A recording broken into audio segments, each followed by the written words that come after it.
السلام علیکم ورحمۃ اللہ وبرکاتہ۔ اعوذ باللہ من الشیطان الرجیم، بسم اللہ الرحمن الرحیم۔ رضی اللہ عنہم ورضوا عنہ۔ جی ناظرین، آج ہم جس حوالہ سے گفتگو کرنے جا رہے ہیں وہ ہے نبی پاک صلی اللہ علیہ وآلہ وسلم کے صحابی یار غار حضرت ابو بکر صدیق رضی اللہ تعالی عنہ۔ یہ نبی پاک صلی اللہ علیہ وآلہ وسلم کے وہ صحابی ہیں جن کے بارے میں میرے محبوب علیہ السلام نے فرمایا تھا کہ سب کے میں نے احسان جھکا دیے، لیکن نہیں اگر جھکا سکا تو حضرت ابو بکر صدیق رضی اللہ کو تعالی عنہ کا نہیں جھکا سکا، ان کو احسان جھکائے گا تو رب العالمین ہی جھکائیں گے۔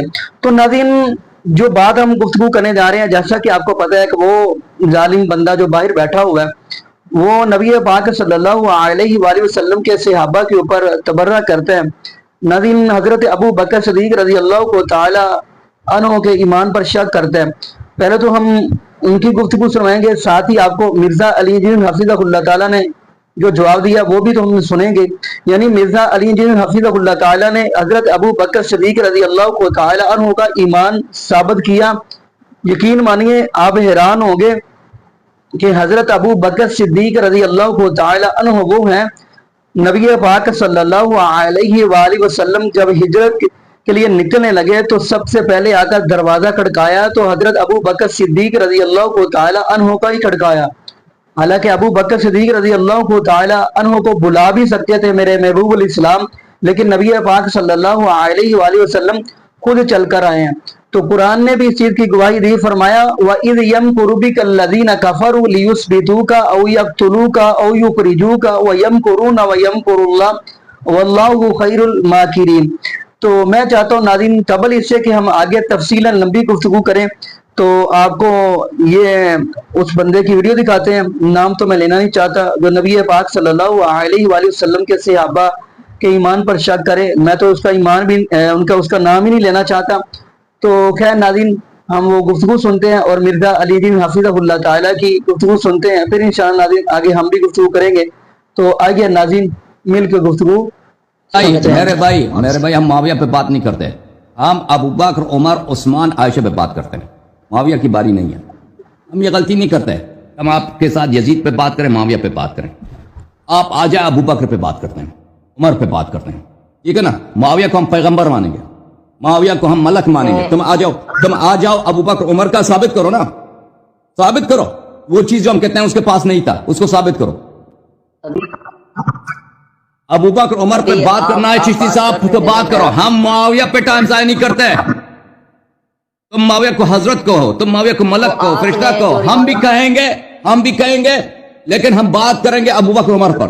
معاویہ پہ ہم ٹائم ضائع نہیں کرتے، یزید پہ ٹائم ضائع نہیں کرتے۔ آپ آج ابو بکر کے اسلام پہ بات کرتے ہیں، عمر کے اسلام پہ بات کرتے ہیں کہ یہ مسلمان تھے یا نہیں تھے۔ بسم اللہ، آپ میں ہے کوئی مرد، آپ کے جماعت میں ہے کوئی عالم مجھ پہ اس مسئلے پہ مناظرہ کرے؟ ابو بکر اور عمر کے اسلام و ایمان میں ہے کوئی مسلمان؟ ثابت کرو، میں معاویہ کو پیغمبر مانوں گا، میں کلمہ پڑھوں گا معاویہ کا۔ بڑا ہے معاویہ پہ بات کرنے والا۔ اس کے بعد جب نبی صلی اللہ علیہ وآلہ وسلم ہجرت کے لیے جا رہے تھے تو راستے میں پہلے غار ثور کے اندر 3 دن کے لیے آپ رکے۔ میں نے اس غار کی زیارت بھی کی ہوئی ہے۔ اس پہاڑ پہ چڑھنا آج کے دور میں بھی، جبکہ کافی راستے بھی بنا دیے ہیں، سیڑھیاں بھی ہیں، 1.5 سے پونے 2 گھنٹے کی ایکٹیویٹی ہے ابھی بھی ایک جوان بندے کے لیے بھی۔ غار حرا تو آسانی سے آپ پہنچ جاتے ہیں، غار ثور تو اکثر لوگ جاتے ہی نہیں ہیں، وہ اتنا مشکل ہے۔ ایک دفعہ میں نے الحمدللہ وہاں پر سعادت حاصل کی ہے، تو اس واقعے کا ذکر تو ایون قرآن حکیم میں موجود ہے۔ سورہ التوبہ کی آیت نمبر 40 کے اندر اللہ تعالیٰ نے باقاعدہ اس واقعے کو کوٹ کیا ہے، جو اللہ تعالیٰ نے اسپیشل پروٹیکشن فرمائی تھی اپنے محبوب صلی اللہ علیہ وآلہ وسلم کی۔ الا تنصروہ، اگر تم نبی صلی اللہ علیہ وآلہ وسلم کی مدد نہیں کرو گے نا اے ان کے ساتھیوں، فقد نصرہ اللہ اذ اخرجہ الذین کفروا، تو بے شک اللہ تعالیٰ تو ان کی مدد فرما چکا ہے جب کافروں نے ان کو وہاں سے نکلنے پر مجبور کیا اور نکال دیا مکے کی سرزمین سے۔ ثانی اثنین اذ ہما فی الغار، جبکہ وہ 2 یعنی اللہ کے محبوب صلی اللہ علیہ وآلہ وسلم اور سیدنا ابوبکر صدیق دو تھے، اور ان دونوں میں سے دوسرا یعنی نبی علیہ السلام نے غار میں کہا اذ یقول لصاحبہ، اپنے ساتھی ابو بکر سے، اور یہ اس آیت کی تفسیر میں اہل تشیع اور اہل سنت کامن ہے کہ یہاں صاحبی سے مراد سیدنا ابو بکر ہے، صرف ہماری تفسیر میں نہیں، ان کے ہاں بھی۔ لا تحزن ان اللہ معنا، مت گھبراؤ، غم نہ کھاؤ، بے شک اللہ ہمارے ساتھ ہے۔ فانزل اللہ سکینتہ علیہ، تو اللہ تعالیٰ نے ان پر سکینت نازل کی، وَأَيَّدَهُ بِجُنُودٍ لَمْ تَرَوْهَا، اور ایسے لشکروں سے اپنے نبی کی مدد فرمائی کہ جو نظر نہیں آنے والے تھے۔ تو یہ واقعہ کا ذکر موجود ہے اس کانٹیکسٹ میں، بخاری اور مسلم دونوں میں ایک حدیث موجود ہے کہ جب غار میں پناہ لی، غار ثور کے اندر، سیدنا ابوبکر اللہ کے محبوب صلی اللہ علیہ وآلہ وسلم کے ساتھ تھے، تو سیدنا ابوبکر نے عرض کیا اللہ کے رسول، اگر یہ کافر اپنے قدموں کی سیدھ میں ہمیں دیکھ لیں تو وہ ہمیں پا لیں گے، یعنی ان کی ٹانگیں تو نظر آ رہی تھیں، وہ غار ذرا نیچے کر کے تھا، تو اگر وہ اپنے آپ کو جھکا کے قدموں کی سیدھ سے اندر دیکھیں غار میں تو ہم نظر آ جائیں گے۔ تو اللہ کے محبوب صلی اللہ علیہ وآلہ وسلم کا ذرا کانفیڈنس لیول دیکھیں، پیغمبر کس کانفیڈنس لیول کے اوپر ہوتا ہے۔ آپ صلی اللہ علیہ وآلہ وسلم نے فرمایا اے ابو بکر، تمہارا ان دونوں کے بارے میں کیا خیال ہے جن کے ساتھ تیسرا ان کا رب ہے؟ ٹھیک ہے، تو یہ اسی کا ذکر سورہ توبہ میں آیا کہ وہ اپنے ساتھی کو تسلیاں دیتے تھے۔ اچھا، یہ حضرت ابو بکر صدیق نے وہاں پہ نہیں کہا کہ اللہ تعالیٰ تو عرش کے اوپر ہے، یہ آپ کیوں کہہ رہے ہیں کہ تیسرا اللہ ہمارے ساتھ ہے؟ یہ میں بار بار یعنی اہل حدیث کو اس حوالے سے کہتا ہوں کہ تھوڑا اس حوالے سے اپنے اوپر نظر ثانی فرمائیں۔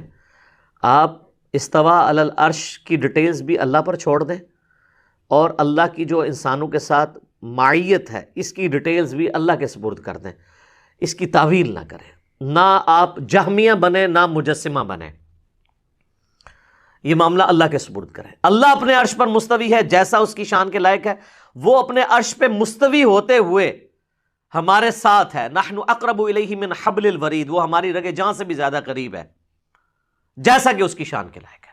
سورۃ المجادلہ میں آیا نا کہ تم تین نہیں ہوتے کہ چوتھا تمہارا رب تمہارے ساتھ ہوتا ہے، ٹھیک ہے جی، تم پانچ نہیں ہوتے کہ چھٹا تمہارا رب تمہارے ساتھ ہوتا ہے، نہ اس سے کم نہ اس سے زیادہ، تم جہاں کہیں بھی ہو وہ تمہارے ساتھ ہوتا ہے۔ اور کس طریقے سے آپ کو سمجھایا جائے، بخاری اور مسلم دونوں میں حدیث ہے، اللہ کے محبوب صلی اللہ علیہ وآلہ وسلم اصحاب کے ساتھ جا رہے تھے، تو اصحاب بلند آواز سے کوئی پڑھ رہا تھا اللہ اکبر، کوئی کہہ رہا تھا سبحان اللہ، کوئی پڑھ رہا تھا لا الہ الا اللہ اونچی آواز میں، تو آپ نے فرمایا کہ تم کسی بہرے اور غائب کو نہیں سنا رہے۔ تو اس کا الٹ کیا ہوگا کہ اللہ سننے والا ہے اور غائب نہیں ہے، وہاں پر ہے جیسا کہ اس کی شان کے لائق ہے۔ اور پھر آپ نے مزید وہم نکالا کہ تمہارا رب تمہاری سواری کی گردن سے بھی زیادہ تمہارے قریب ہے۔ جب انسان اونٹ پہ بیٹھا ہو تو اس کی کوہان اور گردن قریب ہوتی ہے نا، اس سے زیادہ تمہارے قریب ہے جیسا کہ اس کی شان کے لائق ہے۔ اور پھر آپ نے کہا کہ مجھے اللہ تعالیٰ نے جنت کے خزانوں میں سے ایک خزانہ دیا ہے، وہ میں تمہیں تعلیم کر دیتا ہوں، لا حول ولا قوت الا باللہ، نہیں ہے طاقت گناہوں سے بچنے کی اور نہ ہے توفیق یا ہمت نیکی کے کام کرنے کی مگر اس کی توفیق سے، اس کی دی ہوئی طاقت سے۔ خیر یہ میں نے ضمناً بات کی۔ صدیق رضی اللہ تعالیٰ عنہ سے متعلق ایک واقعہ مشہور ہے کہ انہوں نے ایک دفعہ نبی کریم صلی اللہ علیہ وسلم کی اپیل پر اپنے گھر کا سارا سامان آپ کے قدموں پر نثار کر دیا۔ الحمدللہ۔ اس پر نبی صلی اللہ علیہ وسلم کے پوچھنے پر سیدنا ابو بکر نے عرض کیا کہ گھر پر اللہ اور اس کے رسول کو چھوڑ آیا۔ یہ حدیث کسی بک میں ہے، اور اگر ہے تو یہ حدیث اصول محدثین پر صحیح ہے یا ضعیف ہے؟ حدیث بالکل صحیح ہے جی، اور یہ سیدنا ابو بکر صدیق رضی اللہ تعالیٰ عنہ علیہ السلام کی شان میں چند بڑی حدیث میں سے ایک حدیث ہے۔ یہ حدیث جامعہ ترمذی میں موجود ہے، اور امام ترمذی نے خود اس حدیث کو کہا ہے ھذا حدیث حسن صحیح، یہ صحیح حدیث ہے، اور یہ حدیث سنن نبی داؤد کے اندر بھی موجود ہے، مین سٹریم کے اہل سنت کی 2 کتابوں میں، اور مشکات کی 3 جلد میں سیدنا ابو بکر صدیق رضی اللہ تعالیٰ عنہ علیہ السلام کے فضائل والے چیپٹر میں آپ کو یہ حدیث مل جائے گی، بڑی مزے کی حدیث ہے جی۔ یہ سیدنا عمر کہتے ہیں کہ نبی صلی اللہ علیہ وآلہ وسلم نے ایک دفعہ اپیل کی اللہ کی راہ میں صدقہ اور خیرات کرنے کی، مختلف غزوات کے موقع پر آپ صلی اللہ علیہ وآلہ وسلم یوں صدقے کی اپیل کرتے تھے کہ اللہ کی راہ میں خرچ کرو. سیدنا عمر کہتے ہیں کہ میری فائنینشیل پوزیشن اس وقت اتنی زبردست تھی کہ اس سے پہلے کبھی نہیں تھی, تو میں دل میں یہ سوچ رہا تھا آج تو میں ابو بکر کو پیچھے چھوڑ دوں گا. ہائے ہائے ہائے, آپ دیکھیں کمپٹیشن بھی کس فیلڈ میں ہے کہ میں آج اتنا مال لے کے جاؤں گا کہ ابو بکر کو پیچھے چھوڑ دوں گا. کہتے ہیں میں نے اپنے گھر کا مال آدھا کیا, آدھا مال گھر والوں کے لیے رکھا اور آدھا میں سمیٹ کے نبی الاسلام کی مبارک قدموں میں, اور دل میں سوچ رہا تھا آج تو میں ابو بکر سے آگے نکل جاؤں گا. لیکن ظاہر ہے کہ ایسا ہونا تو نہیں تھا, ابو بکر تو پھر ابو بکر ہے. تو سیدنا ابو بکر صدیق رضی اللہ تعالیٰ عنہ اپنے پورے گھر کا مال اٹھا کے نبی علیہ السلام کی خدمت میں حاضر ہوئے, یا رسول اللہ یہ میری طرف سے صدقہ. اس موقع پر آپ صلی اللہ علیہ وآلہ وسلم نے سیدنا ابو بکر سے پوچھا کہ اپنے پیچھے گھر والوں کے لیے بھی کچھ چھوڑ کے آئے ہو؟ تو سیدنا ابو بکر صدیق رضی اللہ تعالیٰ نے فرمایا ابقیتو, میں نے باقی رکھا ہے اپنے گھر والوں کے لیے اللہ اور اس کا رسول عز و جل و صلی اللہ علیہ وآلہ وسلم. یعنی میں اپنے گھر والوں کے لیے اللہ اور اس کے رسول صلی اللہ علیہ وآلہ وسلم کی محبت, ان پر کامل ایمان, کامل یقین چھوڑ کے ہیں. کیوں؟ سورہ توبہ کی آیت ہے کہ اللہ تعالیٰ نے مومنین کی جانیں اور مال جنت کے بدلے میں خرید لی ہیں, لہٰذا اہل ایمان خوشیاں مناؤ اس بیع کے اوپر, اس بیع پہ. بیع کہتے ہیں تجارت کو, اسی سے لفظ بیعت بھی نکلا ہے. قرآن میں تو ہے کہ ہماری بیعت کس کے ساتھ ہے؟ اللہ کے ساتھ.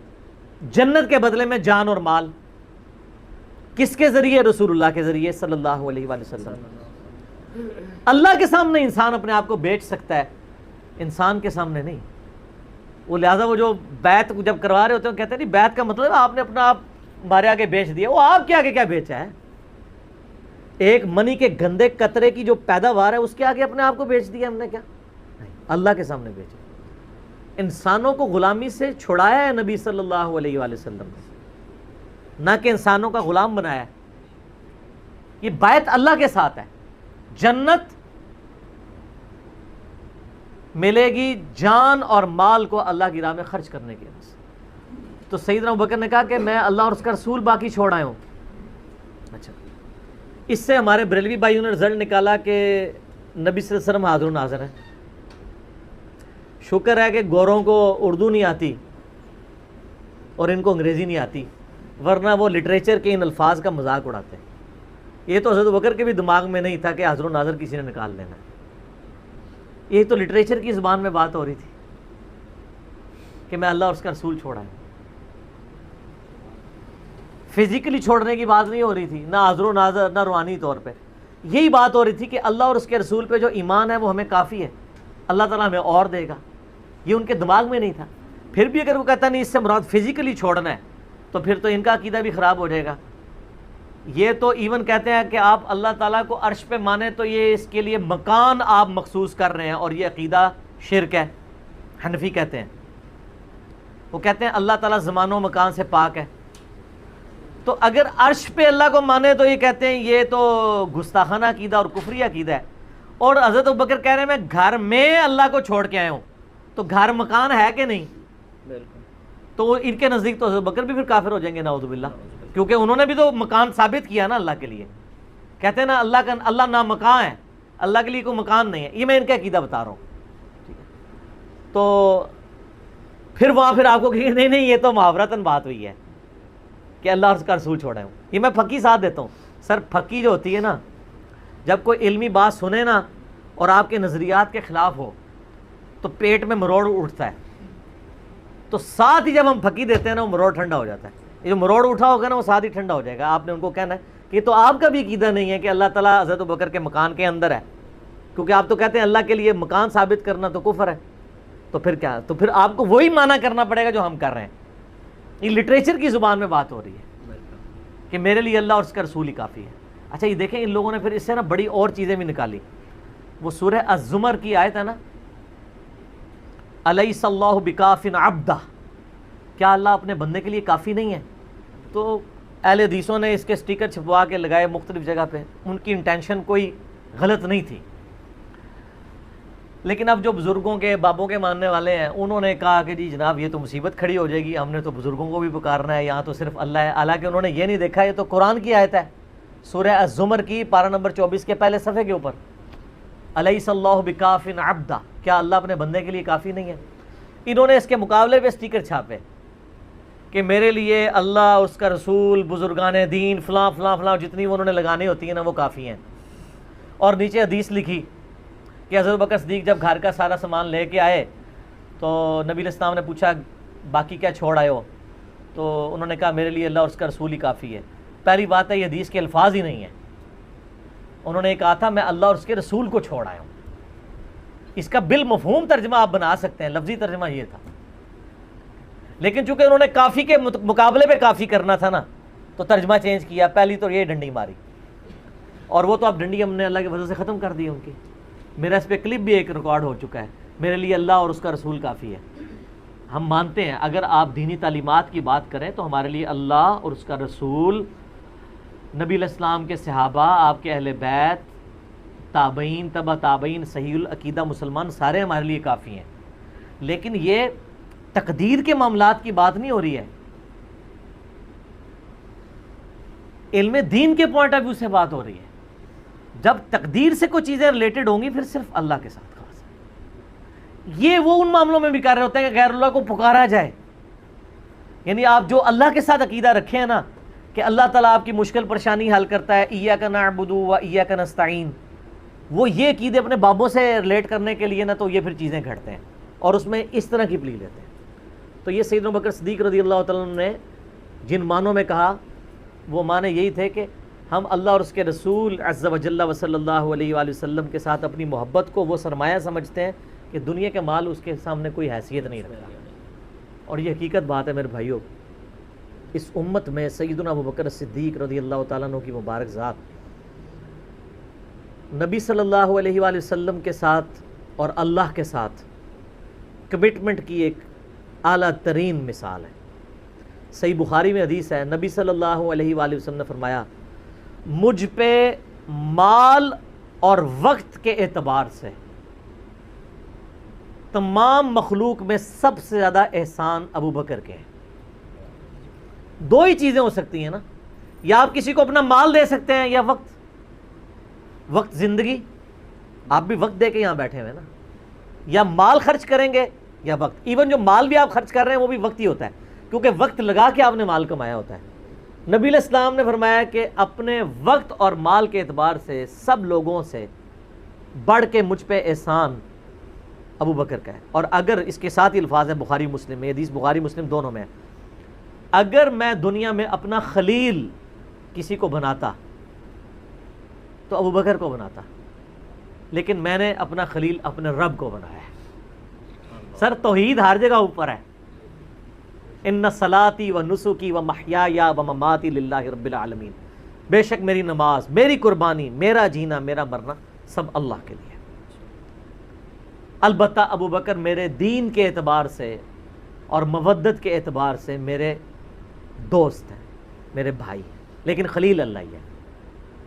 محسن ایک لفظ بھی استعمال کیا کیا ہے، نہیں، احسان، یہ احسان ہی ہوگا نا، محسن ہی ہوگا نا، احسان والا۔ ایک روایت ترمذی میں ہے، وہ ضعیف ہے، میں ساتھ بیان کر دوں، اس میں الفاظ ہے کہ میں نے دنیا میں ہر شخص کے احسان کا بدلہ اتار دیا سوائے ابوبکر کے۔ یہ روایت اصول محدثین پہ کمزور ہے، لیکن جو میں نے روایت بیان کی ہے نا وہ صحیح بخاری کی ہے، وہ اس میں آلموسٹ فٹ ہی نہیں بیٹھتی ہے۔ تو سیدنا ابوبکر صدیق رضی اللہ تعالیٰ نے کوئی موقع نہیں جانے دیا نبی علیہ السلام کے ساتھ اپنی کمٹمنٹ میں کہیں پہ بھی کمزوری نہیں دکھائی پوری زندگی۔ آپ کو پتہ ہے صحیح بخاری میں موجود ہے، عروہ ابن زبیر حضرت ابوبکر کا نواسہ کہتا ہے کہ میں نے عبداللہ بن عمر بن عاص سے پوچھا کہ نبی علیہ السلام پہ جو کافروں نے مصیبتیں ڈھائی تھی ان میں سے کوئی مشکل وقت ہمیں بتائیں۔ احد کا وقت تو سب کو پتہ ہے، تو انہوں نے کہا مجھے وہ وقت یاد ہے کہ مکے کا دور تھا، تو عقبہ ابن ابی معیط جس نے ایک دفعہ نبی علیہ السلام کے، صحیح بخاری مسلم میں آتا ہے کہ کندھے پہ اوجڑی لا کے اونٹ کی رکھ دی تھی، پھر سیدہ فاطمہ آئی انہوں نے ہٹائی، اس نے نبی علیہ السلام کے گردن میں ایک دفعہ چادر ڈالی، صحیح بخاری میں آتا ہے، اور اتنی زور سے کھینچی، گلا دبایا، قریب تھا کہ آپ کی مبارک آنکھیں باہر نکلا دی۔ تو اتنے میں سیدنا ابوبکر صدیق وہاں آئے اور انہوں نے اس کو مار کے ہٹایا اور قرآن کی وہ آیت پڑھی کہ تم ایک شخص کو صرف اس لیے مار دینا چاہتے ہو کہ وہ کہتا ہے کہ میرا رب اللہ ہے. اور پھر اس کے بعد جو حضرت بکر کی پٹائی ہوئی وہ الگ چیز ہے، لیکن وہ اس لیول کے اوپر اپنی جان نثار کرنے کے لیے تیار ہو جاتے تھے. غزوہ احد کے موقع پر صحیح بخاری میں آتا ہے کہ 12 بندے صرف نبی صلی اللہ علیہ وسلم کے ساتھ رہ گئے تھے 700 میں سے، اور ان 12 میں حضرت ابو بکر بھی شامل تھے، حضرت علی بھی تھے، حضرت عمر بھی تھے. اس وقت بھی کمٹمنٹ آپ دیکھ لیں، پیچھے نہیں بالکل ہٹے. ہر موقع پہ جہاں پہ قربانی کا موقع آیا پوری کمٹمنٹ کے ساتھ نبی صلی اللہ علیہ وآلہ وسلم کا ساتھ دیا. حضرت عمر بن عاص کہتے ہیں بخاری اور مسلم دونوں میں، نبی علیہ السلام نے مجھے ایک لشکر روانہ کیا تو اس لشکر کا امیر بنایا، تو مجھے یہ زوم ہوا کہ میں حضور کا بڑا لاڈلا ہوں. تو میں نے کہا یا رسول اللہ صلی اللہ علیہ وسلم آپ کو لوگوں میں سب سے بڑھ کے محبوب کون ہے؟ تو فرمایا عائشہ سلام اللہ علیہ. تو میں نے کہا نہیں یا رسول اللہ میں مردوں میں پوچھ رہا ہوں. تو کہا اس کا باپ ابو بکر.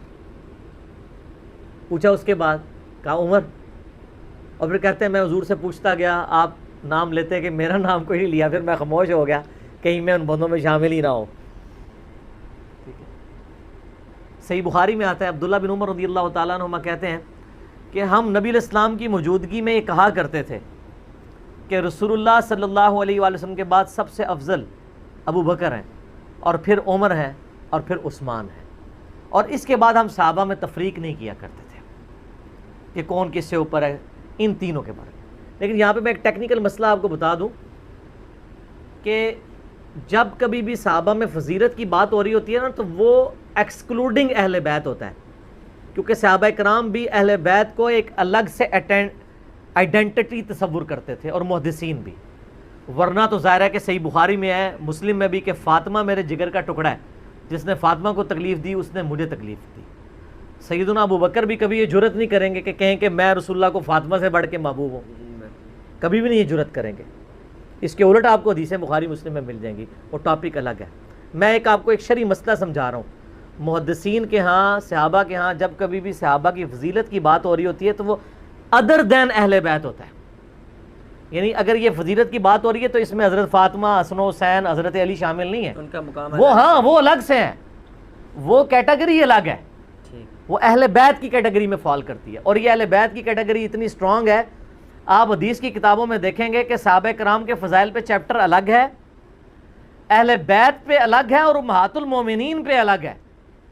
ایون امہات المومنین کو بھی اہل بیت سے الگ سے ذکر کیا جاتا ہے. اہل بیت کی ٹرم جو محدثین کے ہاں مانی جاتی ہے، اگرچہ امہات المومنین بھی اہل بیت ہیں، لیکن وہ اسپیسیفکلی سیدنا علی، حسن حسین اور سیدہ فاطمہ کے لیے. تو یہ میں آپ کو کیٹیگری بتا رہا ہوں.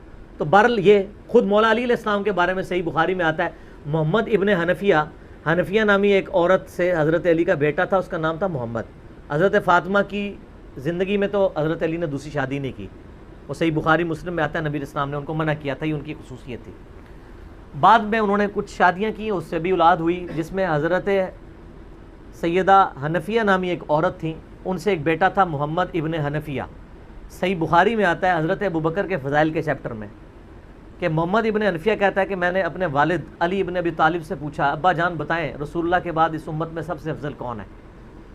تو انہوں نے کہا ابو بکر. تو میں نے پوچھا اس کے بعد؟ فرمایا عمر. اور ان کا میں تیسری دفعہ میں نے سوچا کہ میں اگر پوچھا تو یہ عثمان کا نام لیں گے، تو میں نے کہا اس کے بعد تو آپ کا ہی نمبر ہوگا، لیکن وہ تو علی تھے نا. تو انہوں نے کہا کہ میں تو عام مسلمانوں میں سے ایک مسلمان ہوں. وَمَنْ أَحْسَنُ قَوْلًا مِّمَّنْ دَعَا إِلَى اللَّهِ وَعَمِلَ صَالِحًا وَقَالَ إِنَّنِي مِنَ الْمُسْلِمِينَ. اس سے بڑھ کر کس کی بات ہو سکتی ہے جو لوگوں کو اللہ کی طرف بلائے، خود بھی نیک اعمال کرے، اور پھر بھی کہ میں عام مسلمانوں سے ایک مسلمان ہوں. میں بھی مسلمان ہی ہوں، بہت بڑا پیر فقیر یا کوئی اپنے آپ کو ایکسٹراڈنری نہ ماننا شروع کر دے. اس حدیث میں بھی سیدنا ابو بکر صدیق رضی اللہ تعالیٰ عنہ کی فضیلت کو خود مولا علی نے بیان کیا. پھر بخاری مسلم میں وہ جو حدیث ہے ثقیفہ بنی ساعدہ والی، جو اختلاف ہوا تھا، اس میں آپ کو پتہ ہے سیدنا علی نے بیعت نہیں کی تھی حضرت ابو بکر کی 6 مہینے تک. بخاری مسلم دونوں میں آتا ہے. پھر سیدہ فاطمہ بیمار ہو گئیں، ان کی تیمارداری کرتے رہے، پھر سیدہ فاطمہ فوت ہو گئیں۔ بخاری مسلم کے الفاظ ہیں، حضرت علی نے حضرت فاطمہ کی وفات کے بعد دیکھا کہ لوگوں کا رجحان ان سے کم ہونا شروع ہو گیا۔ جب تک حضرت فاطمہ زندہ تھی تو ظاہر ہے نبی اسلام کا ایک وہ معاملہ تھا، تو پھر انہوں نے حضرت ابوبکر کو پیغام بھیجا کہ آپ میرے گھر آئیں اور اپنے ساتھ کسی کو نہیں لے کے آنا۔ اس حدیث کو روایت سیدہ عائشہ کر رہی ہیں، اور حدیث بخاری میں بھی ہے، مسلم میں بھی۔ اور اماں عائشہ کہتی ہیں کہ سیدنا علی کی یہ خواہش تھی کہ حضرت عمر نہ جائیں، کیونکہ ان کے مزاج میں ذرا تیزی تھی۔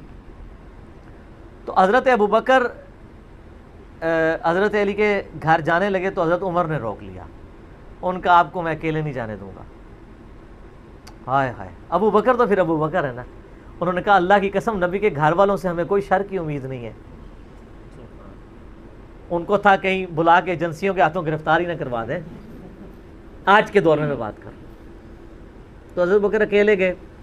سیدنا علی نے حضرت بکر سے کہا کہ اللہ نے جو آپ کو ہم پہ فضیلت دی ہے اس امر خلافت میں، ہمیں آپ سے کوئی حسد نہیں ہے، لیکن نبی علیہ السلام کی قربت کے ناطے اور آپ کے اہل بیت ہونے کے ناطے ہم یہ سمجھتے ہیں کہ ہمیں اس مشورے میں شامل کرنا چاہیے تھا۔ تو سیدنا ابوبکر نے رونا شروع کر دیا۔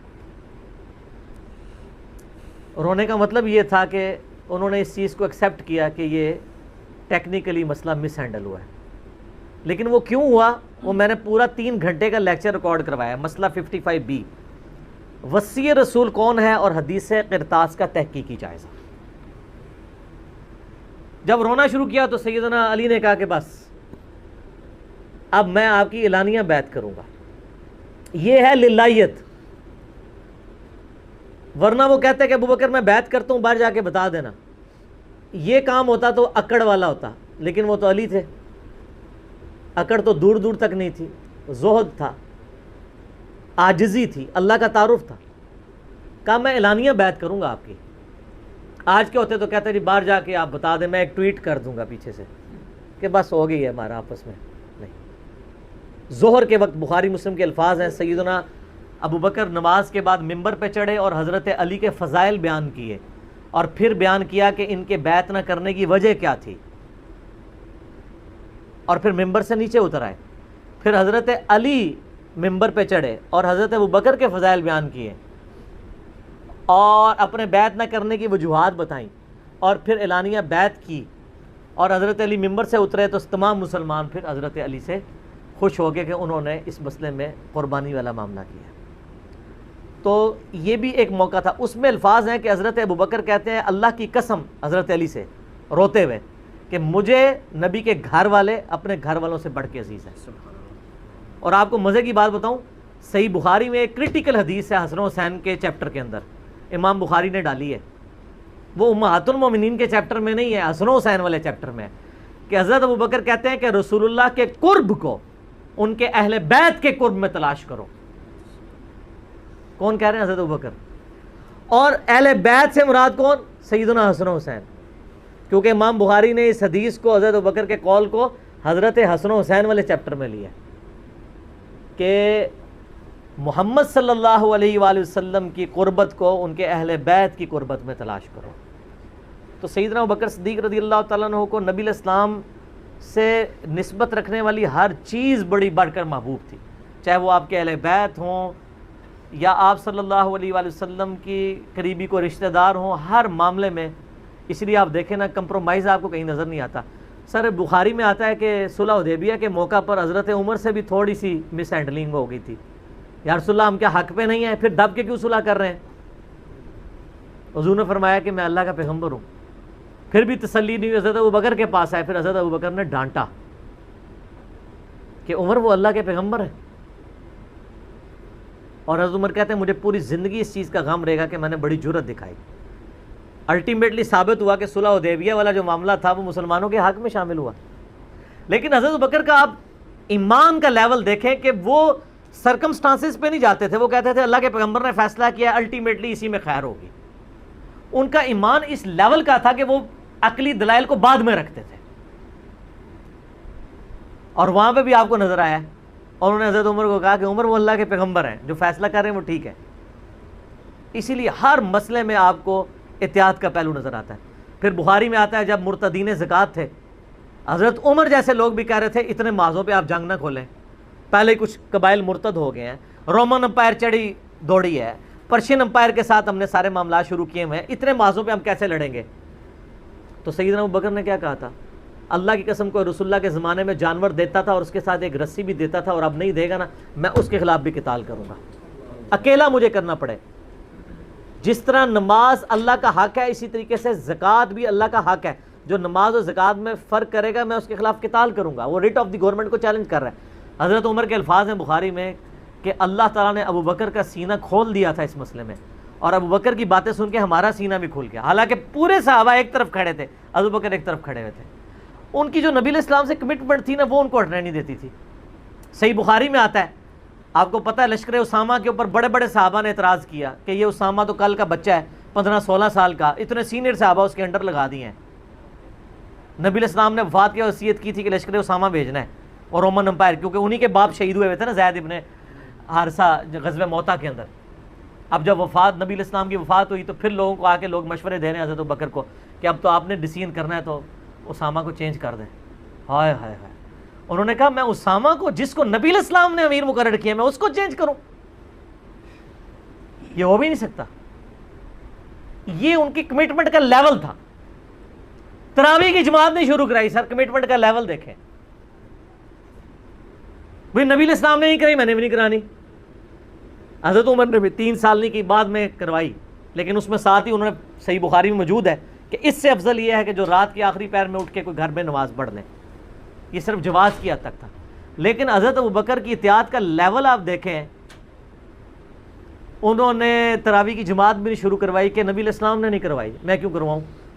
بخاری میں الفاظ ہیں، اما عائشہ کہتی ہیں نبی علیہ السلام نے جب وہ ڈانٹ دیا تھا نا اور کہا تھا گھروں میں نماز پڑھو تو معاملہ اسی طرح ہی رہا. پھر حضرت ابوبکر نے بھی پوری زندگی کسی کو تراویح پہ نہیں ابھارا، سب لوگ اپنی اپنی پڑھتے تھے. حضرت عمر کے بھی 3 سال گزرے. میں آپ کو یہ بتانا چاہ رہا ہوں کہ حضرت ابوبکر کسی معاملے میں رسول اللہ صلی اللہ علیہ وسلم کو کراس نہیں کرتے تھے. میری اپنی زندگی کا نچوڑ ہے، آپ اختلاف بھی کر سکتے ہیں. میں نے علمی دلائل کے ساتھ یہ چیز لرن کی ہے کہ خلفائے راشدین میں 2 بندے ایسے ہیں جنہوں نے کسی جگہ ایک رتی برابر بھی رسول اللہ صلی اللہ علیہ وسلم سے ہٹنے کی کوشش نہیں کی ہے. ایک حضرت ابوبکر اور دوسرے حضرت علی. حضرت عمر اور عثمان کی زندگی میں آپ کو کئی واقعات ایسے ملیں گے کہ انہوں نے اجتہاداً کچھ ایسے کام کیے ہیں جو بعد میں ان کو ریورس کرنے پڑے ہیں. انہوں نے اپنے اجتہاد سے کیے، ان کا معاملہ اللہ کے سپرد. لیکن حضرت ابوبکر اور حضرت علی جو تھے، یہ 2 پرسنالٹیز ایسی تھیں کہ ان میں جو سنت کو فالو کرنے کی کمٹمنٹ تھی نا وہ ایسی تھی کہ وہ اپنی عقل کو دوسرے نمبر پہ رکھتے تھے. ابو داؤد میں حدیث نہیں ہے، حضرت علی کہتے ہیں اگر عقل پہ ہی جانا ہوتا نا تو میں پاؤں کے نیچے کا مسا رکھتا موزوں پہ، کیونکہ وہ گندا تو وہ ہوتا ہے حصہ، لیکن سنت کہتی ہے اوپر، کہتا اوپر پہ. حج تمتع ایون صحیح بخاری میں آتا ہے جب قرآن جمع کرنے کی باری آئی تو کس نے مخالفت کی؟ حضرت ابوبکر نے. میں وہ کام کیوں کروں جو رسول اللہ نے نہیں کیا؟ پھر صحابہ سے ڈیبیٹ ہوئی، الٹیمیٹلی حضرت ابوبکر صدیق قائل ہوئے. ان کا پہلا جواب ہمیشہ ہوتا تھا نا، نبی نے نہیں کیا، نہیں کرنا. اب میرے ساتھ بحث کرو، قائل ہوں گا اور دیکھوں گا کیا رسول اللہ کی منشا اس میں شامل تھی تو میں ایگری کروں گا، ادروائز نہیں. اسی وجہ سے حج تمتع پہ پابندی نہیں لگائی. حضرت عمر نے لگائی، بعد میں ریورس کرنی پڑی. حضرت عثمان نے بھی لگائی، پھر ریورس کرنی پڑی. صحیح بخاری میں آتا ہے حضرت علی نے مخالفت کی. لیکن حضرت ابوبکر کی زندگی میں آپ کو سنت کے ساتھ کمٹمنٹ کا یہ لیول ملے گا، کبھی ان کو کوئی ڈیسیژن ریورس نہیں کرنا پڑا. ان کی نبی علیہ السلام کے ساتھ جو عقیدت تھی نا اور ہر معاملے میں، حتیٰ کہ صحیح بخاری اور مسلم میں آتا ہے. اور نبی علیہ السلام کا کیا ریگارڈ ہے، بخاری مسلم دونوں میں آتا ہے کہ نبی صلی اللہ علیہ وآلہ وسلم نے، یعنی بیماری کے دن تھے آپ کے، آپ نے فرمایا کہ ابوبکر کو میری جگہ نماز پڑھائیں. تو حضرت عائشہ کہتی ہیں کہ میں نے کہا یا رسول اللہ صلی اللہ علیہ وسلم میرے باپ جو ہیں رقیق القلب ہیں، آپ کی جگہ مصلی پہ کھڑے ہوں گے نا تو وہ برداشت نہیں کر سکیں گے کہ یہ دن بھی دیکھنا پڑا کہ اللہ کے نبی مصلی پہ نہیں آئے اور میں ان کی جگہ کھڑا ہوں، تو نماز نہیں پڑھا پائیں گے. تو آپ فرمایا لا، ابوبکر کو کہو کہ نماز پڑھائیں. پھر انہوں نے ریکویسٹ کی، نبی علیہ السلام اتنے غصے میں آئے. بخاری اور مسلم کے الفاظ ہیں، آپ نے فرمایا تم تو یوسف والیاں ہو. ہوئے ہوئے ہوئے ہوئے. یوسف کو کس نے تنگ کیا تھا؟ ان کے بھائی زلیخا اور باقی عورتوں نے. کتنی نٹوریس مثال تھی اگر آپ کمپیئر کرنا شروع کریں، بالکل 100% بٹھائیں تو. حضرت یوسف کو تنگ کیا نا، اپنی طرف مائل کرنا چاہتی تھی. یہاں پہ وہ والا نیگیٹو پہلو نہیں تھا، لیکن یہاں پہ نبی علیہ السلام نے اپنی بیویوں کو کیا کہا، تم بھی یوسف والیاں ہو. جس طرح ان عورتوں نے یوسف کو اپنی مرضی کے مطابق چلانے کی کوشش کی تھی، تو مجھے اپنی مرضی کے مطابق چلا رہی ہو. ابو بکر کو کہو کہ نماز پڑھائیں. اتنی کمٹمنٹ. پھر انہوں نے نماز پڑھائی. صحیح بخاری میں آتا ہے، اما عائشہ کہتی ہیں حضور اپنی وفات کے دنوں میں کہتے تھے، عائشہ میرا ارادہ ہے میں تیرے بھائی عبد الرحمن بن ابی بکر اور تیرے باپ ابی قحافہ ان کی یعنی کنیت تھی، اس کو بلاؤں اور ان کو میں لکھ دوں. مجھے خطرہ ہے کہ میرے بعد کوئی ڈیمانڈ کرے گا، لیکن اللہ اور میری امت ابو بکر کے علاوہ کسی کے لیے راضی نہیں ہوگی. یہ تو بعد میں پتہ چلا نبی علیہ السلام اشارتاً کیا بات کر رہے تھے، امر خلافت کی. اس حدیث کے تحت میں نے 55B مسئلے میں بتایا کہ نبی علیہ السلام اگر اپنی زندگی میں کسی کو خلیفہ نامزد کرتے تو حضرت ابو بکر کو کر کے جاتے، کیونکہ نبی علیہ السلام بادشاہ نہیں تھے، اللہ کے پیغمبر تھے. آپ اپنے خاندان میں کبھی بھی یہ معاملہ نہیں کر سکتے تھے، اور یہ بات صحابہ کرام کو پتہ تھی. لیکن جب اللہ نے آپ کو گارنٹی دی کہ اللہ اور میری امت ابو بکر کے علاوہ کسی پہ راضی نہیں ہوگی، تو پھر نبی علیہ السلام نے اس مسئلے کو ان اٹینڈڈ چھوڑ دیا. بخاری میں ہی آتا ہے، ایک عورت حضور کے پاس آئی اور کہا یا رسول اللہ آپ فوت ہو جائیں اور میں اس کے بعد آؤں اور آپ کو نہ پاؤں، تو فرمایا ابو بکر سے مل لینا میرے بعد. تو اشارے تو کافی آپ نے چھوڑے ہوئے تھے اس حوالے سے. صحیح بخاری مسلم میں حدیث ہے، نبی علیہ السلام ایک باغ میں بیٹھے تھے، ابو موسیٰ اشعری کہتے ہیں دروازے پہ دستک ہوئی، آپ نے فرمایا جو کوئی بھی ہے اسے جنت کی بشارت دے دو. کہا دروازہ کھولا سیدنا ابو بکر. میں نے کہا رسول اللہ صلی اللہ علیہ وسلم نے جنت کی بشارت دی ہے. تو انہوں نے کہا کہ تکبیر بلند کی اور اللہ کا شکر ادا کیا، اللہ اکبر کبیرہ والحمدللہ کثیرہ. نبی علیہ السلام کنویں کی منڈیر پہ بیٹھے ہوئے تھے، آپ نے ابو بکر کو اپنی دائیں جانب بٹھا لیا ٹانگیں لٹکا کے. وہ جو پرانے زمانے میں بڑے کنویں ہوتے تھے نا، وہ چھوٹی سی دیوار باہر نکلی ہوئی ہوتی ہے. پھر تھوڑی دیر بعد دستک ہوئی، آپ فرمایا اب بھی جو آتا ہے جنت کی بشارت دے دو. دروازہ کھولا سیدنا عمر، ان کو بشارت دی. انہوں نے بھی پھر اللہ کی حمد اور تکبیر بلند کی. پھر تیسری دفعہ دستک ہوئی، فرمایا اب جو کوئی ہے اسے جنت کی بشارت دو، لیکن ان مصیبتوں اور پریشانیوں کے ساتھ جو اسے آئیں گی. دروازہ کھولا تو سیدنا عثمان تھے. انہوں نے اللہ کی حمد بیان کی اور کہا میں اللہ کی پناہ میں آتا ہوں ان فتنوں سے اور پریشانیوں سے جس کا سامنا کرنا پڑے. حضرت عمر کو حضور نے بائیں جانب بٹھا لیا. اب دائیں اور بائیں جگہ ختم ہو گئی تھی، تو حضرت عثمان سامنے آ کے بیٹھ گئے. راوی کہتے ہیں کہ میں نے اس سے یہ رزلٹ نکالا ہے کہ ابو بکر و عمر رسول اللہ کے ساتھ دفن ہوں گے اور حضرت عثمان کی قبر رسول اللہ کے سامنے بھرے گی. سر آج بھی میں حضرت عثمان غنی کی قبر مبارک پہ کئی دفعہ حاضر ہوا ہوں، ایگزیکٹ روضہ شریف کی سیدھ میں قدموں کی جانب، اور ابو بکر عمر ساتھ ہیں. قبر رسول پہ میری حاضری والا لیکچر بھی ہے، میں نے باقاعدہ اس میں نقشہ بتایا ہے کہ کس طریقے سے قبریں ہیں. یہ بہت بڑی فضیلت ہے کہ سیدنا ابو بکر عمر نبی علیہ السلام کے ساتھ دفن ہوئے ہیں اس جنت کے ٹکڑے میں، جو بخاری میں حدیث ہے میرے گھر سے میرے ممبر تک جنت کے ٹکڑوں میں سے ایک ٹکڑا ہے. اور امام بخاری نے باب باندھا ہے قبر رسول سے ممبر رسول جنت کا ٹکڑا ہے. اسی جنت کے ٹکڑے میں سیدنا ابو بکر عمر کی قبر ہے نبی علیہ السلام کے ساتھ، اور الٹیمیٹلی سیدنا عیسیٰ ابن مریم کی قبر بھی وہاں پہ بنے گی. یہ قبریں اس طرح ہیں کہ نبی علیہ السلام کی قبر مبارک سب سے آگے ہے یوں، یعنی جب ہم حاضری دیتے ہیں تو قبلے کی رخ ہماری پیٹھ ہوتی ہے، تو روضہ شریف کی طرف ہمارا یعنی مبارک جالیوں کی طرف ہمارا رخ ہوتا ہے. تو سب سے آگے نبی علیہ السلام کی قبر ہے. نبی علیہ السلام کا جہاں پہ آپ سمجھ لیں سینے کا نچلا ناف والا حصہ بنتا ہے نا، وہاں حضرت ابو بکر کا سر ہے اور ان کی ٹانگیں اور آگے ہیں، یعنی ادبن ان کو تھوڑا پیچھے کر کے دفنایا گیا ہے. یہاں سے بھی پیچھے اور ادھر سے بھی سیدھ میں نہیں. اور جہاں حضرت ابو بکر کی ناف آتی ہے وہاں حضرت عمر کا سر ہے. اور وہ اس کی وجہ سے یہاں ایک جگہ خالی ہے، وہ حضرت عیسیٰ ابن مریم کی قبر بن رہی ہے. المستر علاقے میں بھی ہے، جامعہ ترمذی میں بھی اشارتاً موجود ہے. تو یہ قبریں ہیں، ساتھ دفن ہیں. اور جامعہ ترمذی میں حدیث ہے نبی علیہ السلام نے فرمایا اے ابو بکر تم میرے یار غار بھی ہو اور حوض کوثر پہ بھی میرے یار ہو. صحیح سند کے ساتھ ہے. یار غار کا ذکر تو سورہ توبہ میں موجود ہے، ثانی اثنین، جب وہ دونوں غار میں تھے. اور جب نبی علیہ السلام قرآن کے الفاظ ابو بکر کو کہتے تھے کہ مت خوف کھاؤ، ہمارا رب ہمارے ساتھ ہے۔ صحیح بخاری میں آتا ہے کہ حضرت ابو بکر نے کہا یا رسول اللہ صلی اللہ علیہ وسلم اگر کفار نے اپنے پاؤں کی جانب سے یوں دیکھ لیا تو ہم دونوں نظر آ جائیں گے۔ تو ان کا ابو بکر تمہیں غم کھانے کی ضرورت نہیں، تمہارا ان کے بارے میں کیا خیال ہے، ان دونوں کے بارے میں جن کے ساتھ تیسرا اللہ ہو، تو وہیں سے آپ دیکھ لیں۔ صحیح مسلم میں ایک حدیث ہے کہ نبی صلی اللہ علیہ وآلہ وسلم ایک دفعہ ہیرا پہاڑ کے اوپر چڑھے، آپ کے ساتھ سیدنا ابو بکر، عمر، عثمان اور علی اور طلحہ اور زبیر تھے۔ آپ نے فرمایا، اور وہ جو پہاڑ تھا ہیرا پہاڑ وہ بھی وجد میں آ گیا ہوگا، ہلنا شروع کر دیا۔ آپ نے فرمایا تھم جا، تجھ پہ اس وقت نبی، صدیق اور شہداء کے سوا کوئی نہیں ہے۔ یعنی نبی کون؟ خود نبی صلی اللہ علیہ وآلہ وسلم، صدیق کون؟ سیدنا ابوبکر صدیق، اور باقی سارے شہداء، حضرت عثمان، حضرت علی، طلحہ اور زبیر، سارے شہید ہوئے۔ اچھا، یہ صدیق کا لقب بھی ثابت ہے، بخاری مسلم میں آپ کو ویسے تو سیدنا ابوبکر کے نام کے ساتھ صدیق ملے گا، یہ لقب پڑا کہاں سے تھا؟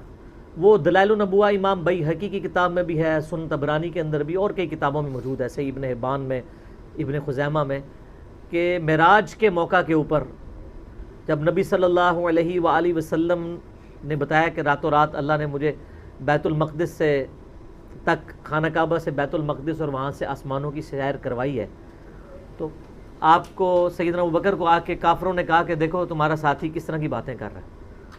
تو انہوں نے کہا کہ ہم نے نبی صلی اللہ علیہ وسلم کے کہنے پہ اتنی بڑی بڑی چیزیں مان لی ہیں، تو یہ کہہ رہے ہیں تو یہ بھی ٹھیک بات ہے۔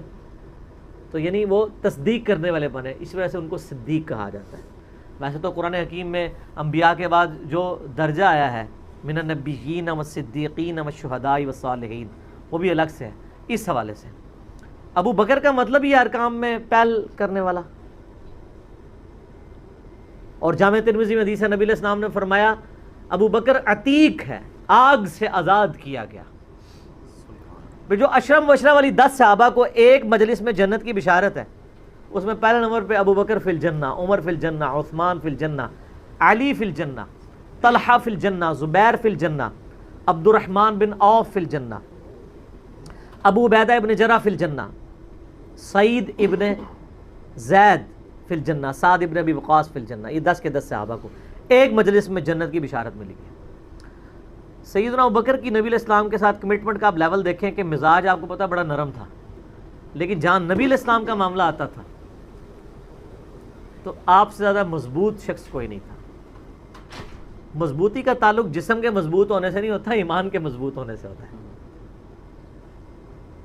منکرین زکوٰۃ کے خلاف، مسلمہ کذاب کے خلاف بڑے بڑے لوگوں کے اس وقت پاؤں جب لڑکھڑانے لگے ہیں تو سیدنا ابوبکر نے فرنٹ سے لیڈ کیا۔ عرب قبائل جو مرتد ہوئے تھے، عرب کی سرزمین میں جتنے فتنے ہیں 2 سال میں حضرت ابوبکر نے دبا دیے ہیں۔ حضرت عمر اس وقت خلیفہ بنے جب عرب کے فتنے ختم ہو چکے تھے، بلکہ اپنے دور میں ہی سیدنا ابوبکر نے رومن اور پرشین امپائر کی طرف بھی، وہ سر عمر سیریز دیکھ لو نا، پھر سب کو پتہ چل جائے گا، بھیج دیے تھے قافلے، سٹیبل کیا عرب کی سرزمین کو۔ جنگ یمامہ ہوئی مسلمہ کذاب کے خلاف سیدنا ابوبکر کے دور میں، تو ان کے پاؤں کہیں لڑکھڑائے نہیں ہیں۔ حتیٰ کہ آپ دیکھیں صحیح بخاری میں آتا ہے صلح حدیبیہ کے موقع پر جب وہ آیا ہوا تھا نا سہیل ابن عمر اور وہ دوسرا جو عروہ ابن مسعود، عبداللہ ابن مسعود کا بھائی جو بعد مسلمان ہو گیا تھا، اس وقت تک تو کافر تھا، نبی علیہ السلام کے ساتھ گفتگو کرتے ہوئے نا اس نے نا یہ الفاظ استعمال کیے کہ یہ تیرے ساتھی جو تیرے ساتھ کھڑے ہیں نا، جب تیرے پہ مشکل وقت آئے تو تجھے چھوڑ دیں گے۔ اب ان کو کیا پتا تھا کہ یہ اس طرح کا بندہ ہے یا اس کے ساتھی اس طرح کے ساتھی ہیں۔ اس پہ حضرت ابوبکر کو بڑا سخت غصہ آیا، انہوں نے کہا کہ جاؤ لات اور منات کی شرمگاہیں چاٹو تم لوگ۔ اب اتنے سخت الفاظ ایک ایسے شخص کی زبان پہ جو سراپا اخلاق ہو، جسے غصہ نہ آتا ہو، صرف اس لیے کہ نبی علیہ السلام کے ساتھ اس نے مس بہیو کیا۔ اس سے بعض لوگوں نے گالی کی پلی لی ہے کہ جی گستاخوں کو گالیاں نکال سکتے ہیں، انہوں نے گالی نہیں دی تھی، وہ آلریڈی شرمگاہوں کو چاٹتے تھے، تو ان کی غلط بات کا ہی ان کو تانا دیا جو وہ کر رہے تھے۔ مثلا اگر ایک بندہ شراب پیتا ہے اور وہ آ کے نبی علیہ السلام سے مس بہیو کر رہا ہے، تو وہاں بیٹھا ہوا کوئی شخص کہتا ہے جا تو شراب پی جو تیرا کام ہے، تو آپ یہ اس کو گالی نہیں دے رہے، وہ عمل کر رہا ہے۔ یا اسی طریقے سے آج کل جو لوگ مزاروں کے آگے جھکتے ہیں اور ہم ان کو کہیں گے جاؤ جو جا کے قبر پہ ماتھے ٹیکو جا کے، تو ہم اس کو گالی نہیں دے رہے، وہ کر رہے ہیں۔ اور شرمگاہ کو چاٹنے والا مسئلہ وہ بھی آپ کو میں نے بتایا کہ پاکستان میں ایک باقاعدہ ایک دربار ہے جہاں پہ بڑی بڑی شرمگاہیں مردوں کی لٹکائی ہوئی ہیں لکڑی کی بنا کے، اور لوگ جا کے ان کے ساتھ وہ سارے معاملات کرتے ہیں۔ آپ یوٹیوب پہ بھی جا کے دیکھ لیں، آپ کو مل جائیں گی۔ تو وہ معاملات اسی طریقے سے چل رہے ہیں گمراہی والے۔ لیکن سیدنا ابوبکر صدیق کی آپ کمٹمنٹ دیکھیں کہ انہوں نے بالکل لحاظ نہیں کیا۔ انہوں نے کہا تم جا کے یہ کام کرو، ہم نبی علیہ السلام اپنی جان کا آخری سانس اور خون کا آخری قطرہ بھی اپنے نبی کے لیے نچھاور کریں گے۔ پھر اس موقع پہ یہ ہوا تھا، بخاری میں الفاظ ہیں کہ حضور علیہ السلام وضو کے لیے جب آئے تو صحابہ کرام نے آپ کے وضو کا پانی نہیں نیچے گرنے دیا، اور عروہ ابن مسعود کنکھیوں سے یوں یوں کر کے دیکھ رہا تھا۔ اس نے کہا مارو یہ تو اس کا وضو کا پانی نہیں گرنے دیتے، اتنا احترام کرتے ہیں۔ حتیٰ کہ بخاری کے الفاظ ہیں نبی علیہ السلام کا بلغم بھی صحابہ کے ہاتھوں پہ آتا تھا، اگر کسی کو نہیں ملتا تھا دوسرے کے ہاتھ کو مال کے اپنے جسم میں ملتا تھا۔ بیسیکلی وہ کافروں کو یہ میسج دے رہے تھے کہ اس کے بارے میں تم کہہ رہے ہو جس کا وضو کا پانی نیچے گرنے دیتے اس کے خون کا قطرہ گرنے دیں گے؟ اور یہی ہوا، بخاری کے الفاظ ہیں۔ عروہ ابن مسعود جب کفار مکہ کے پاس گیا، اس نے کہا جی بھائی جی ان کے ساتھ معاہدہ ہی کرو، میں بڑے بڑے درباروں میں گیا ہوں، میں کیسر روم کے دربار میں گیا ہوں، میں کسریٰ کے دربار میں گیا ہوں، میں نجاشی کے، میں نے کسی کے فالوورز کو اپنے سردار کی وہ عزت کرتے ہوئے نہیں دیکھا جو محمد صلی اللہ علیہ وآلہ وسلم کے فالوورز ان کی عزت کرتے ہیں۔ اللہ کی قسم جب وہ بات کرتے ہیں تو لگتا ہے گویا کہ ان کے سروں پر پرندے بیٹھے ہوئے ہیں، اور جب وہ کوئی حکم دیتے ہیں تو وہ جھپٹتے ہیں اس حکم کو پورا کرنے کے لیے، اور جب وہ وضو کرتے ہیں وہ ان کے وضو کا پانی نیچے نہیں گرنے دیتے، اور اس طرح اس کے لیے جھپٹتے ہیں گویا آپس میں لڑ پڑیں گے اس تبرک کو حاصل کرنے کے لیے۔ تم بھول جاؤ کہ ان جانثار صحابہ کے ہوتے ہوئے تم اس شخص کے ساتھ کوئی نقصان والا معاملہ کر سکتے ہو؟ عافیت اسی میں کہ صلح کرو۔ اور یہ پہلا موقع تھا کہ مشرکین عرب نے نبی علیہ السلام کو ایز اے پاور تسلیم کر لیا تھا۔ اس سے پہلے تو کسی کھاتے میں نہیں مانتے تھے نا، اس لیے تو بدر میں آ گئے، احد میں آ گئے، خندق میں تو آخری کوشش کر لی کہ ان کو ختم کریں۔ صلح حدیبیہ پہ پیس ٹریٹی کا مطلب یہ تھا کہ مشرکین عرب نے پیرلل میں ایک پاور حضور کو تسلیم کر لیا، اور وہ آپ دیکھ لیں پھر وہ پاور ایسی تسلیم ہوئی ہے کہ پھر مسلمانوں کا گراف اوپر سے اوپر ہی کیا ہے۔ تو سیدنا ابوبکر صدیق رضی اللہ تعالیٰ عنہ کی کمٹمنٹ نبی علیہ السلام کے ساتھ، اور پھر آپ دیکھیں کہ صحابہ میں سب سے زیادہ مضبوط اعصاب کا مالک حضرت ابوبکر تھے۔ صحیح بخاری میں آتا ہے جب نبی علیہ السلام کی وفات ہوئی تو حضرت عمر نے تلوار نکال لی کہ میں اس کی گردن کاٹ دوں گا جو کہے گا کہ نبی علیہ السلام فوت ہو گئے۔ ان کا یہ عقیدہ تھا کہ جس طرح موسیٰ علیہ السلام 40 دن کے لیے کوہ طور پہ گئے ہیں، نبی علیہ السلام بھی ڈورمنٹ پوزیشن میں چلے گئے، واپس آ جائیں گے، کیونکہ انہوں نے نبی علیہ السلام سے سنا تھا کہ رومن اور پرشین امپائر گرے گی، تو وہ یہ فورس ہی کرتے تھے ابھی تو کیسرو کسریٰ کی جنگیں ہم نے لڑی نہیں ہیں، تو حضور اس سے پہلے کیسے دنیا سے جا سکتے ہیں؟ لیکن اللہ نے تو آپ کو پروفٹ بنوانا تھا نا، کہ آپ کے جانے کے بعد فتوحات کروانی تھی تاکہ پتہ چلے کہ پیچھے اللہ کھڑا ہے۔ اپنی زندگی میں تو بڑے بڑے بادشاہوں نے فتوحات کی ہیں، نبی علیہ السلام کی تو دعوت کا کلائمیکس حضرت ابوبکر پھر حضرت عمر عثمان و علی کے دور میں جا کے ہوا ہے، جبکہ عرب قبائل بھی مرتد ہو گئے ہیں، تب بھی اللہ کے پیچھے سپورٹ تھی۔ والذی ارسل رسولہ بالہدی ودین الحق لیظہرہ علی الدین کلہ ولو کرہ المشرکون، اللہ نے اس کو دین کو غالب کرنا تھا۔ تو بخاری کے الفاظ ہیں، حضرت عمر نے کہا میں اس کی گردن اتار دوں گا۔ حضرت ابوبکر آئے، انہوں نے حضرت عمر کو دیکھا، اگنور کر کے سیدھا حجرہ عائشہ میں گئے، نبی علیہ السلام کے مبارک کفن کو ہٹا کے آپ کے ماتھے پہ بوسہ دیا اور کہا یا رسول اللہ، اللہ آپ پہ 2 موتیں جمع نہیں کرے گا، ایک موت تو سب کے نصیب میں ہے، اب تو ہمیشہ کی زندگی آپ کو اللہ نے آخرت کی دے دی ہے۔ اور پھر باہر نکلے، حضرت عمر کو کہا کہ عمر بیٹھ جاؤ، حضرت عمر نے بات نہیں سنی، تو حضرت بکر ممبر کی طرف چڑھے، ممبر پہ چڑھے اور لوگوں سے کہا کہ عمر کو اس کے حال پہ چھوڑ دو۔ حدیث کے الفاظ ہیں کہ لوگ حضرت بکر کا ریگارڈ باقی اصحاب سے زیادہ کرتے تھے، حضرت عمر کو تنہا چھوڑ کے لوگ حضرت ابوبکر کی طرف متوجہ ہو گئے۔ پہلے وہ جو سارا میلہ ان کے گرد لگا تھا شفٹ ہو گیا، تو انہوں نے حمد و صلات کے بعد انہوں نے کہا اما بعد فمن کان یعبد محمدا فإن محمد قد مات۔ سر کلیجے پہ کتنا بڑا پتھر رکھا ہوگا حضرت ابوبکر بھائی جملہ بولتے ہوئے کہ جو محمد کی عبادت کرتا تھا وہ جان لے کہ محمد کو موت آ گئی ہے۔ وَمَنْ كَانَ يَعْبُدُ اللَّهَ، اور جو اللہ کی عبادت کرتا ہے وہ جان لے ان اللہ حی لا یموت، اللہ زندہ ہے، اللہ کو کبھی موت نہیں آئے گی۔ کیا توحید کی تعلیمات ہیں! حضور کی میت کے اوپر حضور کے فضائل نہیں بیان ہو رہے، توحید بیان ہو رہی ہے۔ Point to be noted. کیوں؟ سر پہلے نہیں انسانیت نے رسک لیا؟ دنیا کا سب سے بڑا شرک ایک پیغمبر کے نام پہ تو کھڑا ہوا ہے، عیسیٰ ابن مریم کے نام پہ۔ نبی علیہ السلام کو عیسیٰ ابن مریم نہیں اللہ نے بننے دیا۔ ایسے تربیت یافتہ وہ صحابہ جو کل تک آپ کے وضو کا پانی نیچے نہیں گرنے دے رہے تھے، آج وفات پہ کھڑے ہو کے فرضی خطبہ دے رہے ہیں۔ جو محمد کی عبادت کرتا تھا جان لو محمد کو موت آ گئی ہے، جو اللہ کی عبادت کرتا تھا جان لو اللہ زندہ ہے۔ پھر آیت بھی پڑھی، صرف فرضی جملہ نہیں بولا۔ آپ تو کہہ رہے ہیں شرک ختم ہو گیا، حضرت بکر جب شروع نہیں ہوا تھا اس وقت بھی کہہ رہے تھے کہ نبی علیہ السلام کو کسی نے خدا نہیں بنانا، کیونکہ بخاری کی حدیث ہے، دیکھنا میری شان کو اس طرح بلند نہ کرنا جس طرح عیسیٰ ابن مریم کو لوگوں نے کیا۔ میں اللہ کا بندہ اور اس کا رسول ہوں، مجھے اللہ کا بندہ اور اس کا رسول ہی کہنا۔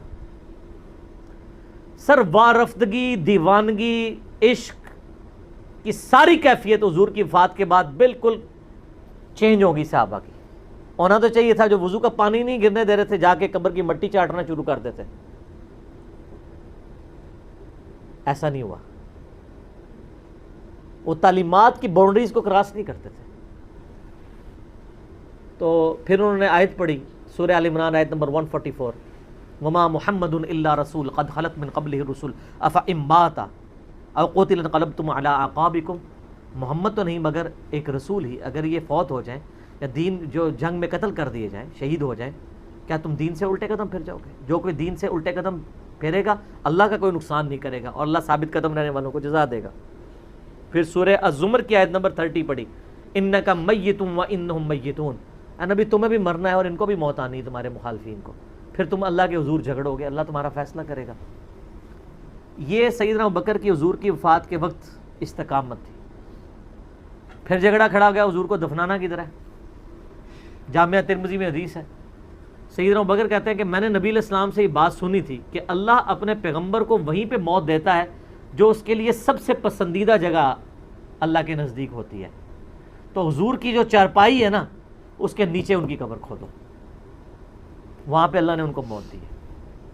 پہلے صحابہ میں رائے نہیں طے ہو رہی تھی کہاں دفنانا ہے۔ پھر سنن نسائی الکبریٰ کے اندر پورا وفات النبی چیپٹر ہے، سنن ابن ماجہ میں بھی موجود ہے کچھ حصہ اس کا۔ پھر لوگوں نے پوچھا کہ نبی علیہ السلام کا جنازہ ہوگا؟ انہوں نے کہا ہاں ہوگا۔ اسی طریقے سے تکبیر کہو اور سورہ فاتحہ اور اس کے بعد درود شریف اور اس طریقے سے 4 تکبیرات پڑھو۔ لیکن ایک فرق تھا کہ نبی علیہ السلام کو پروٹوکول صحابہ نے دیا ہے کہ آپ کی جو جنازے کی نماز ہے نا وہ جماعت کے ساتھ نہیں ہوئی۔ صحابہ نے یہ پروٹوکول دیا ہے کہ حضور کی میت کی موجودگی میں بھی کوئی شخص امامت نہ کروائے۔ حجرے میں ایک طرف سے لوگ داخل ہوتے تھے، اکیلے اکیلے جنازہ ادا کرتے تھے، اور ڈیٹیل میں آتا ہے 2-3 دن تک جنازہ ہوتا رہا۔ پہلے یعنی مرد داخل ہوئے، اس کے بعد بچے، غلام، پھر عورتیں، اس طریقے سے سب نے جنازہ پڑھا۔ ظاہر ہے 1 لاکھ سے زیادہ لوگ تھے جنازہ پڑھانے والے۔ اس موقع پہ بھی سیدنا ابوبکر کی آپ استقامت دیکھیں، ورنہ حضرت عمر کتنے سٹرانگ اصحاب کے مالک تھے، ان کی حالت آپ دیکھ لیں۔ جب ضرورت پڑی ان کے مضبوط اصحاب کی تو کولیپس کر گئے۔ ابوبکر ہی کھڑے ہوئے ہیں، تو حضور کو پتا تھا نا میں نے مصلی پہ کسے کھڑا کرنا ہے۔ اور بخاری میں الفاظ ہیں، جب مصلی پہ کھڑا کیا فرمایا ابوبکر کے علاوہ سارے دروازے بند کر دو، صرف ابوبکر کے گھر کا دروازہ جو مسجد کی طرف کھلتا ہے، جو مسجد کا دروازہ ابوبکر کے گھر کی طرف ہے وہ کھلا رکھو، باقی سارے بند کر دو۔ تو نبی علیہ السلام کو یہ پتا تھا کہ کس لیول کا کس بندے کا یعنی ایمان ہے، اس کے اعصاب ہیں۔ اور بخاری کے الفاظ ہیں، جب حضرت ابوبکر نے خطبہ دیا، حضرت عمر کہتے ہیں میرے پاؤں میرا بوجھ نہیں اٹھا سکے، اور مجھے یقین آ گیا کہ حضور فوت ہو چکے ہیں۔ یہاں قرآن و حدیث سن کے کسی کے کان پہ جوں تک نہیں رنگتی، وہاں پہ حضرت ابوبکر کا خطبہ اور آیات سن کے حضرت عمر کہہ رہے ہیں کہ میرے پاؤں میرا بوجھ نہیں اٹھا سکے، کہ یہ تو واقعی یہ تو قرآن کی آیت۔ اور اس میں بخاری مسلم صحیح بخاری میں الفاظ ہیں، کئی دن تک ہم جب بھی صحابہ ایک دوسرے کو ملتے تھے تو یہی آیت سنایا کرتے تھے، وما محمد الا رسول قد خلت من قبلہ الرسل افإن مات او قتل انقلبتم علی اعقابکم، کہ محمد تو نہیں مگر ایک رسول، انہیں بھی تو موت آنی ہے، تاکہ ہمیں یہ یقین آ جائے کہ حضور دنیا سے چلے گئے۔ تو یہ صحابہ کرام علیہم رضوان کی نبی علیہ السلام کے ساتھ عقیدت تھی، اور سیدنا ابوبکر. جی ناظرین، آپ نے یہ ویڈیو ملاحظہ فرمائی. ناظرین، قبل اس سے کہ ہم قرآن حدیث کی طرف چلیں، ہم آپ کو ایک انہی کی کتاب، یعنی جو بندہ نبی پاک صلی اللہ علیہ وآلہ وسلم کے صحابہ کے اوپر تبرہ کرتے ہیں، ان کی کتاب سے ایک حوالہ دیتے چلیں.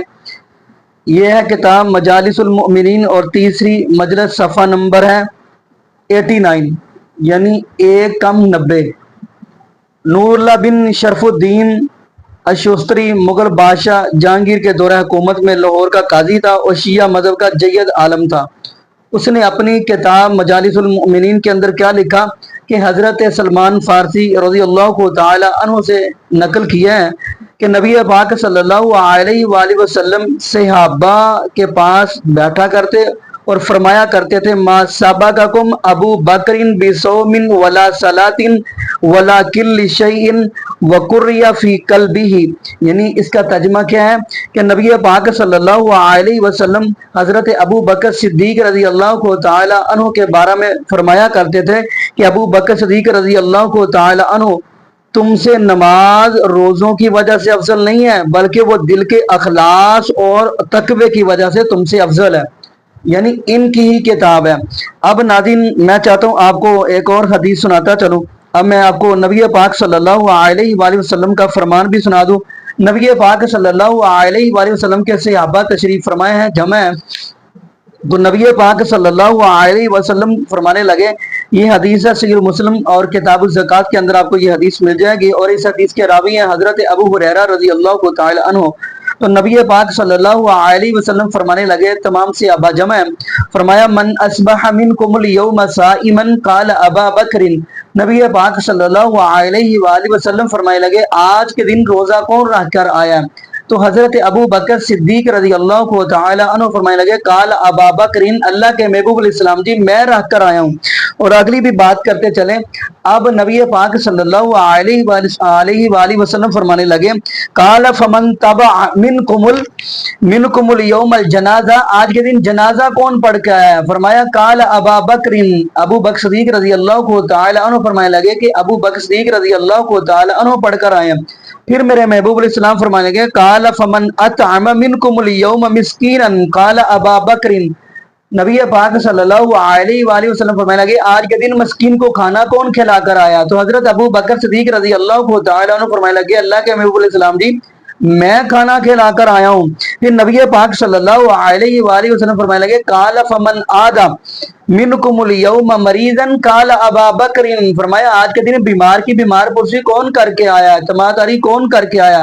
تو قال ابا بکر. حضرت ابو بکر صدیق رضی اللہ تعالی عنہ فرمانے لگے: اللہ کے محبوب علیہ السلام جی میں کر کے آیا ہوں. تو نبی پاک صلی اللہ علیہ وآلہ وسلم فرمانے لگے: یہ 4 کام آپ کر کے آئے ہو، جنت کی بشارت میں آمینہ کلال جناب محمد رسول اللہ صلی اللہ علیہ وآلہ وسلم آپ کو دیتا ہوں. اب یہ بندہ جو کہتا ہے استغفر اللہ معاذ اللہ کہ حضرت ابو بکر صدیق رضی اللہ تعالی عنہ پیارے عمر بن خطاب رضی اللہ تعالی عنہ کا ایمان ثابت کرے، تو معاذ اللہ استغفر اللہ، اس بندے کو یہ نہیں پتا قرآن پاک کی آیت سورۃ توبہ کی آیت نمبر 100 ہے. فرمایا: والسابقون الاولون من المہاجرین والانصار والذین اتبعوهم باحسان رضی اللہ عنہم ورضوا عنہ. اس آیت کے اندر اللہ رب العالمین فرماتے ہیں کہ میں ان پہ راضی ہو گیا اور یہ مجھ پہ راضی ہو گئے. ناظرین، یہ بھی بات میں کرتا چلو، عالم الغیب اللہ رب العالمین کی ذات ہے، دلوں کے بید اللہ رب العالمین جانتے ہیں. یہ نہیں جانتا جو نبی پاک صلی اللہ علیہ وآلہ وسلم کے صحابہ کے بارے میں ایسی گفتگو کرے، اس کو کیا پتا؟ یہ معاذ اللہ کہتے ہیں جی بعد میں پھر گئے تھے. ناظرین، یہ رب العالمین کو زیادہ علم ہے. اگر ایسی بات ہے استغفر اللہ معاذ اللہ، استغفر اللہ معاذ اللہ، کہ رب العالمین کو اس بات کا نہیں علم تھا استغفر اللہ معاذ اللہ کے بعد میں یہ پھر جائیں گے، اس بندے کو زیادہ پتہ ہے. یعنی رب العالمین کو پتہ ہے کہ یہ نبی پاک صلی اللہ علیہ وآلہ وسلم کے جو صحابہ ہیں ان کے دلوں کے اندر تقوی ہے، ایمان ہے. دلیل کیا ہے؟ فرمایا وَلَكِنَّ اللَّهَ حَبَّبَ إِلَيْكُمُ الْإِيمَانِ، ان کو جب بھی محبت ہوئی تو اپنے ایمان سے ہوئی۔ اگلی بات فرمایا اولئک حزب اللہ، اللہ رب العالمین فرماتے ہیں میرے محبوب علیہ السلام تربیت آپ نے کی، تعلیم آپ نے دی، جماعت آپ کی ہے، آپ کی بھی جماعت ہے بلکہ میں رب العالمین کی بھی جماعت ہے۔ تو ناظرین آگے آپ خود سوچیں، جو بندہ رب العالمین کی جماعت کے بارے میں گفتگو کرے، آیا کہ وہ رب العالمین کہ غضب سے وہ بچ سکتے ہیں۔ باقی ناظرین یہاں پہ ہم یہی دعا کریں گے اللہ پاک ہمیں نبی پاک صلی اللہ علیہ وآلہ وسلم کی شریعت کے مطابق زندگی گزارنے کی سیکھ دے، اور اللہ پاک ہمیں 5 وقت کا پکا سچا نمازی بنا دے، اور جتنے بھی بے اولاد جوڑے ہیں اللہ پاک سب کو نیک نورینہ صحت تندرستی والی ایمان والی لمبی زندگی والی اولاد عطا فرما دے۔ جزاکم اللہ خیرہ، احسن جزا، السلام علیکم ورحمۃ اللہ وبرکاتہ۔